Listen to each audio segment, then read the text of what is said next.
The views, thoughts, and opinions expressed during this or any broadcast belong solely to our guests or our hosts. These broadcasts do not represent or reflect the views of their employers, sponsors, or affiliated organizations.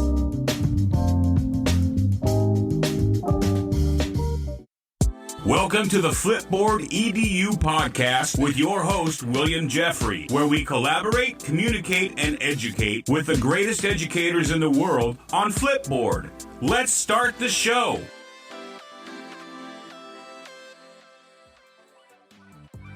Welcome back to the Flipboard fam. It's your favorite coach, Coach Jeffrey, and I have another amazing guest here today, Miss Tinashe Blanchet. Welcome to the show. Hello, thank you for having me. Hey, Tinashe, tell our listening audience a little bit about yourself. My name is Tinashe Blanchet, and I am a former high school math teacher. I taught high school math for about 10 years before I became a full-time trainer and consultant. I currently serve as the professional development specialist for Equatio at Texto, and I just wrote a book. Yes, I met you at ISTE, and I just having to just gravitate to your personality. So I guess we'll briefly talk about our first meeting with Text Help. What do you do at Text Help? So basically, as a former math teacher, I am very into anything that math teachers can use to enhance their instruction. And so I started working for Text Help probably about 4 years ago as an independent consultant. And I did all of the training around Equatio, which is a really powerful tool designed by and for math teachers. And so now I basically do all of the training for Equatio. You told me that you wrote a book. That's what I want to feature here today. Let's talk about your book. Give us the name of it. And I am a right here, Freelance Educator. And I wrote this book, honestly. It's really nice to be able to write a book to fill a need. And I know that there are so many educators out there who are interested in entering this world of consulting and training and traveling. And I can say that when I was doing it, I got that question all the time. How did you get into doing this? And before I started doing it, I was asking that question. And it just seemed like, honestly, a lot of secrecy around it. I don't know if you've experienced that. But what I really wanted to do is just pull back the curtain on what it takes to get started, how to build your business. There are a lot of folks who are doing it, but don't necessarily have the business aspect of it figured out. So I just really wanted to create like a one-stop shop, a how-to guide. And I know as teachers, we love a how-to guide, right? So this was definitely written with teachers in mind and helping them to really explore this new career path of becoming an educational consultant. so let's talk about becoming an educational consultant. I know a couple that are on Twitter. Every time I think of educational consultancy and this space, I always got to think of Dr. Will. Do you know who Dr. Will is? Of course, I know Dr. Will. I interviewed him for the book. Yes. So let's talk about, what did you and Dr. Will talk about when you started your book? One thing about Dr. Will is he is about his money. Okay. I want to say, let's see if I can find where he was quoted in the book, because I know I quoted him in the money chapter, and I want to say that's chapter 5. Let's see. Yes, chapter 5. So do you mind if I read a little quick excerpt? Hey, it's your book, sister. Do your thing. All right. Chapter 5, Making and Managing Your Money. Being an educational consultant can be very lucrative. Dr. Will Davenport, nicknamed Dr. Will, is an educator, digital transformation strategist, writer, and podcaster. In 2019, he released a film titled The Edupreneur that was featured by Forbes as a documentary about teachers turning towards entrepreneurship. Dr. Will talked about how he felt when he received payment for his very first educational consulting gig. Did I just make $2,300 in 7 hours doing something that I do every day on my job? I'm thinking this is almost as much money as I make in a month. Like Dr. Will, many of the consultants interviewed for this book were pleasantly surprised when they learned just how much more money they would make as an independent contractor than as a school or district employee. In 2021, educational consultants made over $15,000 more per year than full-time teachers, according to Glassdoor. Nevertheless, many interviewees also reported making and managing money was an area in which they struggled significantly. Wow, that's great. Now, before I get to the making and managing the money or the managing money part, let's talk about those people who are making money. All right, so I'm gonna start with you. What led you on this journey for you to leave the classroom and then start your own educational consulting group? Honestly, I think that as an educator, when you're good at what you do, people want to learn more about what you're doing, right? I'm sure you've had that experience as well, especially if you're tech savvy, right? Because it's really hard for teachers to stay on top of the latest tech tools. And so if you're one of those people, then you end up being like an ambassador, right? Everybody's asking you, okay, what should we use? How do we use it? And so that was the role I played. Honestly, very early in my career, I got my first professional development position when I was only 3 years into the classroom. I was a PDRT, and that's called a professional development resource teacher. So basically, it was my responsibility to not only teach my students, but to also offer job-embedded professional development for my peers. Now, that was not an easy job to have because, again, I was really young in my career, and I was responsible for training teachers who were old enough to be my teachers. But at the same time, it was just something that I was always talented at. And as I continued to do that work in the classroom and at my school, opportunities presented themselves for me to attend conferences and present at conferences. All of this was happening while I was still a full-time classroom teacher. And when I started presenting at conferences, another name that you may know, Vicki Davis, cool cat. Vicki Davis, the cool cat teacher. Yes, she was one of the first, and she's also someone I interviewed for this book. She was one of the first consultants that I met. Like, she was one of the first people who I really thought, wow, you can do this for a living. Now, fun fact, Vicki Davis is not a full-time consultant. She has a day job. She works at a school, but it has not stopped her from being able to make a name for herself. And really, I think she's one of LinkedIn's top 50 education voices of 2021. So she is a big deal. And so I bring that up to say that a lot of times when people look at the freelance educator, they assume, oh, I have to do this full time and I'm not really ready to do that. When in fact, a lot of the people who I interviewed for this book are still working full time as teachers, working central office positions. And that doesn't mean that you can't be a consultant. It just means it'll look different from you. Another person who I interviewed for the book, Rachel Dene Paul, another name that you may have heard. She's a really prolific writer. A quote from her is that I am a full-time teacher and a full-time consultant.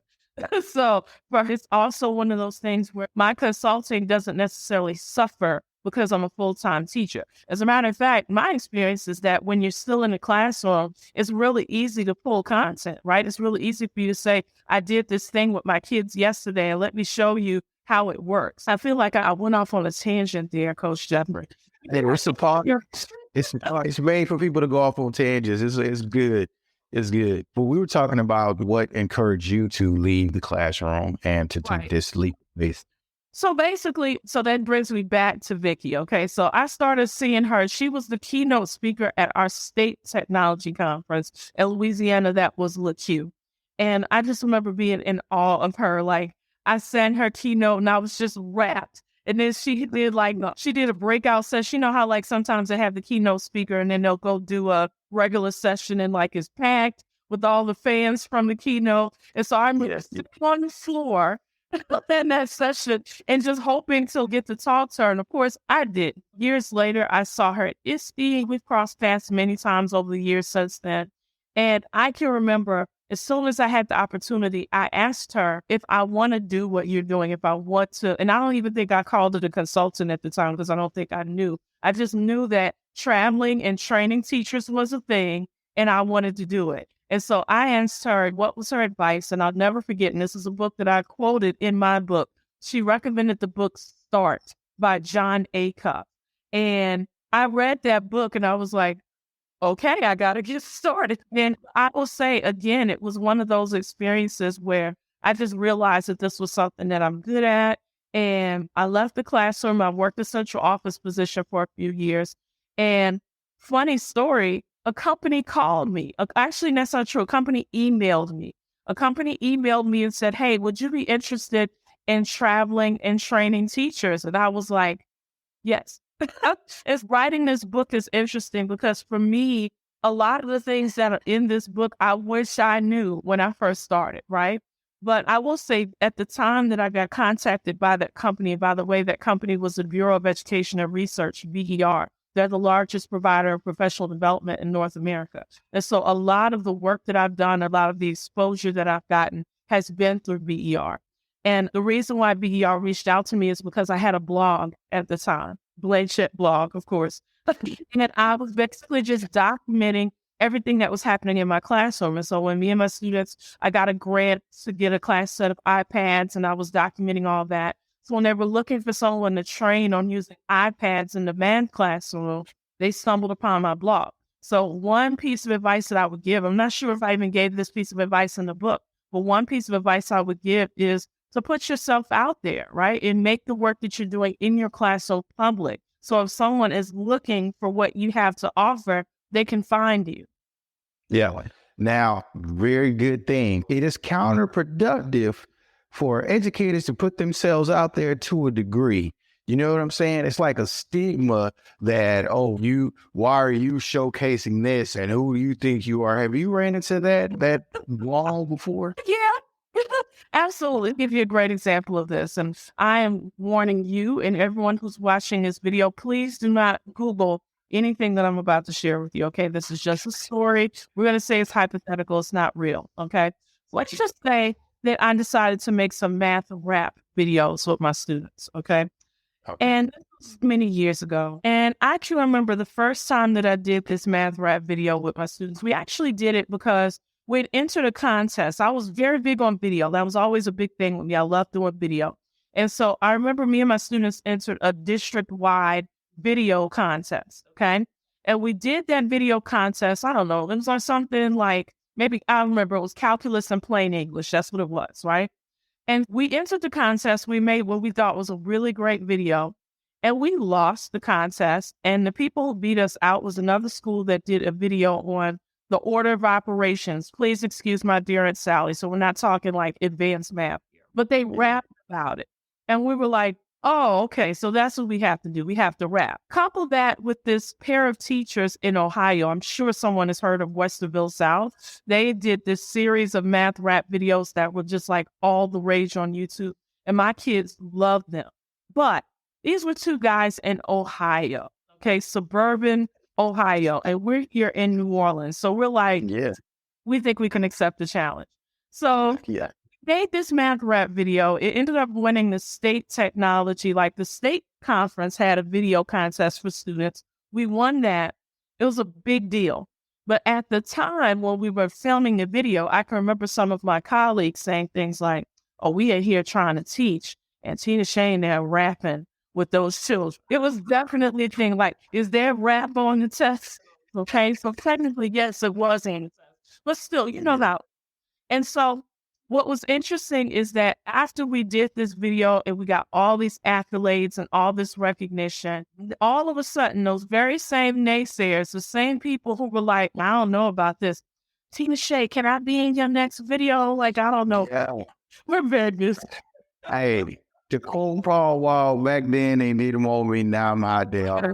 That's actually Mike Jones, and that's one of my favorite. Yeah, Mike Jones. I'm sorry. Mike Jones. That's one of my favorite. And that's the truth. Like, the truth is that people are not going to be, like, drinking your Kool-Aid if they don't know what it tastes like. I just think it's important for you to, again, do the work, make it visible. Do the work and make it visible, and you will attract your tribe.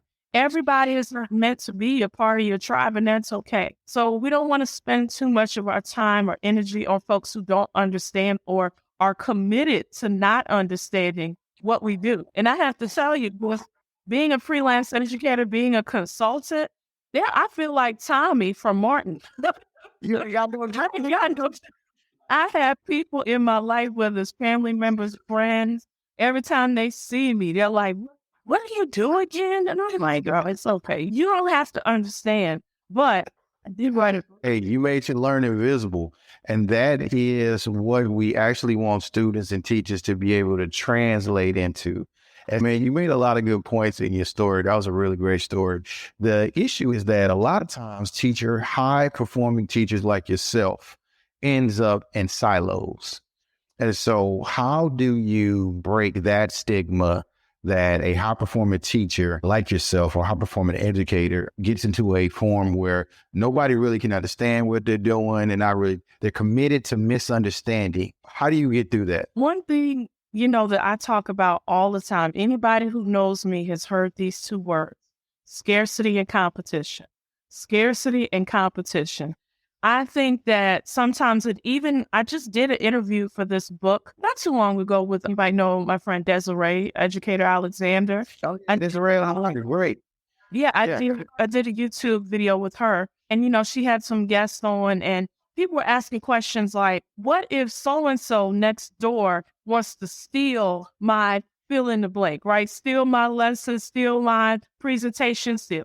And something that I had to learn early on, and I'm not going to say that I've never bought into this because I absolutely have. And I think especially when you are an educator, we often find ourselves in spaces where we have to be like the representative of the whole race. And so this manufactured scarcity, right, in a lot of the environments that we come into, that we start to buy into it, right? It's okay, I am the Black girl who works for this company. So if another Black girl shows up, she's automatically my competition.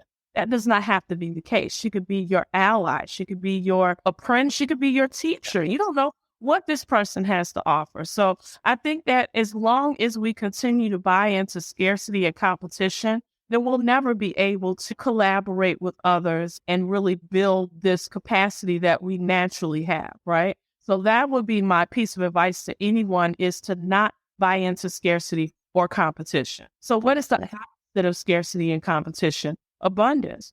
Abundance. There's enough to go around. There's enough opportunity to go around. I think when you drill down into educational technology, right, in particular, this is an area where a lot of people are feeling scared because they keep seeing people getting certifications. You keep seeing people entering this space. And so it's very easy to fall into this mindset of, oh no, it's too many people. Even with writing this, I'm sure that someone sees this book and says, why is she telling all our secrets?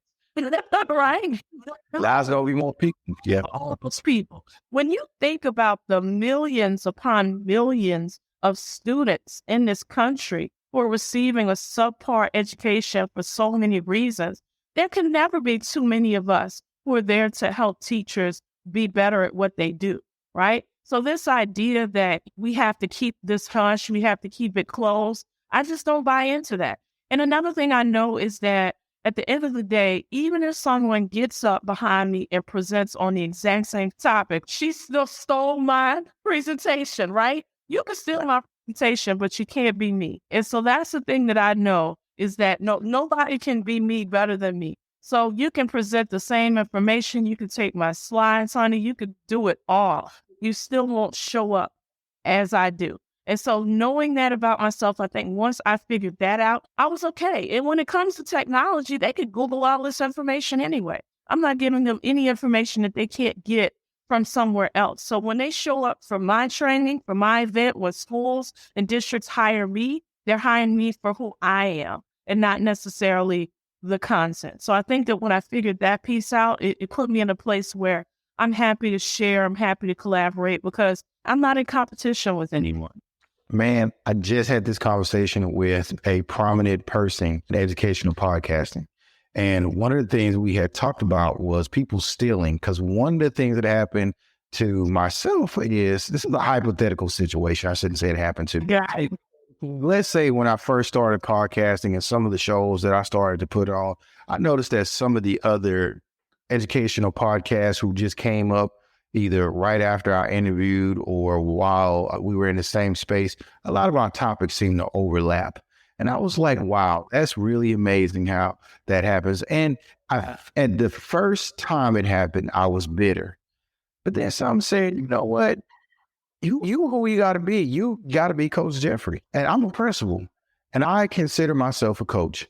And so from there, I know the game. And there's one thing a coach can do. A coach got to be able to see the game and recognize it. This is what it is. So now I need to do what a coach does. Not that being a principal is not a bad thing. I guess I am a principal, but to my deep down core, I'm going to be me. And then even further than that is that the good Lord put greatness in everybody. And I have a new mindset on what you said. And I appreciate you said it on my show because it literally agrees to the way I feel about this thing called education. Yeah, teachers, if nobody steals, it's teachers. We survive, honey. I can't tell you how many times I sat in somebody's session and I was like, oh, I'm going to And that's real. You know what great educators do. If you're not trying to steal, then of course you want to give attribution, but a lot of times you don't get attributions. You know what? Taking that stealing thing I'm going to label that as collaboration, which is why I changed my name to.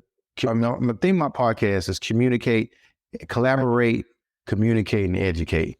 So that is what it is. It's going to be some transferring of information. Yeah. And something else, I don't want to sort of be like, sometimes when I say what I say, so I think some people read it as I'm this Pollyanna who doesn't understand. There are some whack people out here, and I'm very clear about that.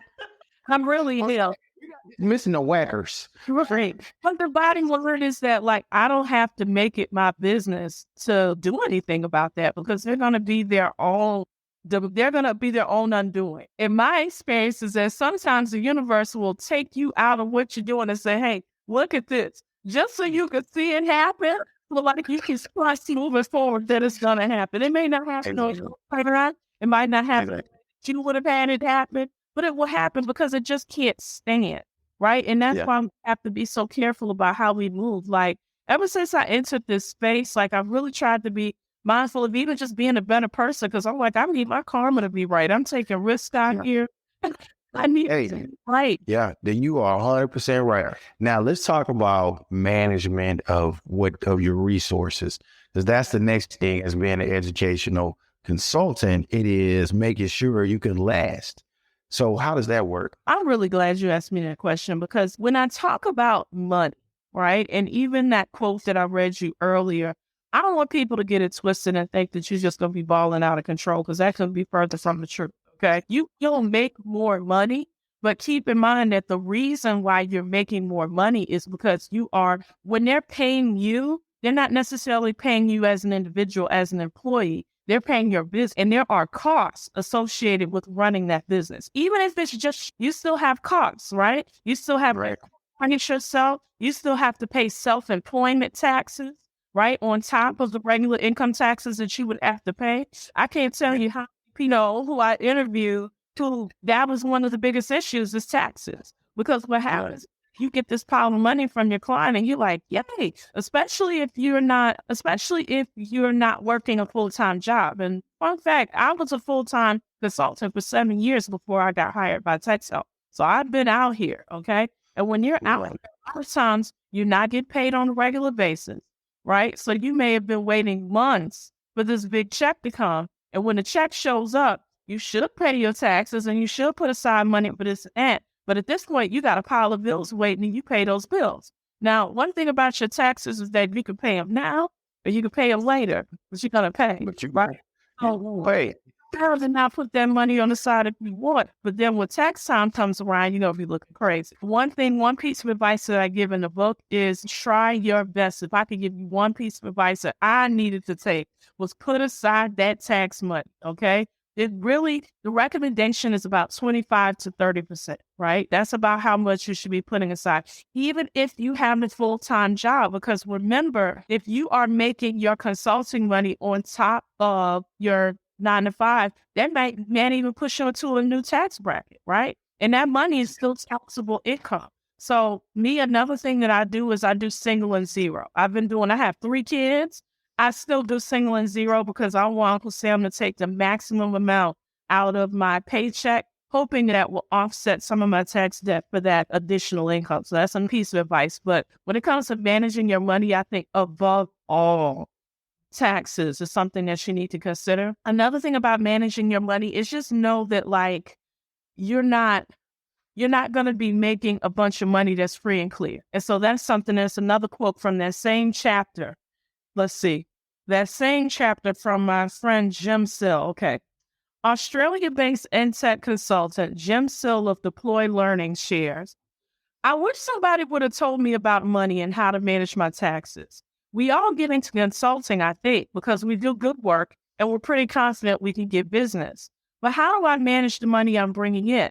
How do I manage QuickBooks? When do I hire an accountant? When do I hire a bookkeeper? He continues. Then you do the work, they send you that check, and you're like, woohoo, I can't believe that just happened. Then you have to start going, how much of that do I get to pay myself? And how much do I leave in my company? Because you can't give yourself that whole check. And so that's really the main idea of chapter 5 is you can't give yourself that whole check. Okay? You can't say, oh, I got a $5,000 check. I'm going on vacation. Oh, I can finally buy the fill in the blank. No, you really have to think about how much of that money are you putting aside for taxes? How much of that money do you want to reinvest in your company, right? Is this a good time for you to get some business cards printed or to hire somebody to work on your website or even hire an assistant? So there's lots of things that you need to consider, but just know that you can't give yourself that whole check. So I think that's another point of this podcast. You can't give yourself that whole check. That's a great quote. That is a great quote. That's a great quote. So where can our listening audience find you at? So basically, my name is really Googleable. There are not a lot of Tinashes out there. That's not true. There are a lot of Tinashes. There's a pop star who has my name. But if you put in my last name, it's me. Okay. So if you put Tinashe Blanchet, you can find me. My website is missblanchet.net. That's MSBLANCHET.net. So that would be a place to go to learn more about me, to buy the book, of course. The book is on Amazon. It's on Routledge. Routledge is my publisher, so you can buy it from there. I think last time I checked, Routledge was running a 20% off sale on the book, so that might be a good place to start if you wanted to get it. But basically, Google me. Yeah, Google. What about on social media? Do you have a Twitter or? On Twitter, so Blanchet.net. Also, Freelance EDU 22. So we have a Twitter for the book as well as for me personally. But I'm not the most active person on Twitter. I'm going to warn you now. Okay, I'm working on that. So this area of growth for me. But yes, Blanchet.net and Freelance EDU 22 are where you can find me on Twitter. Great. Excellent. All right. Thank you for coming on the show, and you have a great day. All right. Thanks. Flipboard fam, it's now time for Flip Tips. Did you know that you can add captions, images, and links to a Flipboard magazine? There are a couple of options for adding content to your magazine. You can tap the plus when you find an article in Flipboard that you want to flip into your magazine. Additionally, you can use the Compose feature to add a personal touch to your magazine. You can add a caption, an image, or a URL post to your magazine. Post directly to your magazine on Android by going to your profile, select magazine or create a new one, tap the pencil icon at the top, add a caption, image, or link, then hit post. If you have an iPhone, you would go to your profile, select a magazine or create a new one, tap the pencil icon at the top right, add a caption, image, or link, then hit post. We can't forget about the web. On the web, you would click the pencil icon in the top bar, select a magazine or create a new one, add a caption, or paste a link. Images in the app only, not on the web. Then you would click Flip. Flipboard fam, it's that easy. I love Flipboard. Every story on Flipboard is a plus.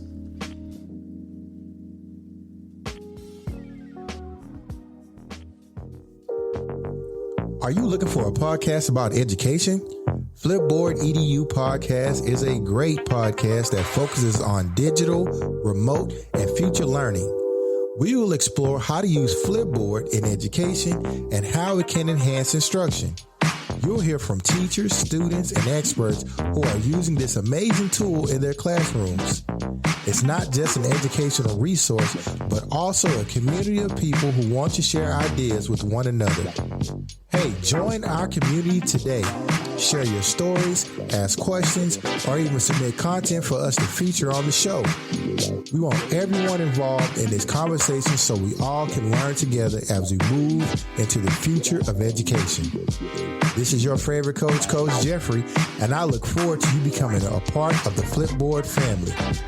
Click here now to follow our podcast. Until next time, family.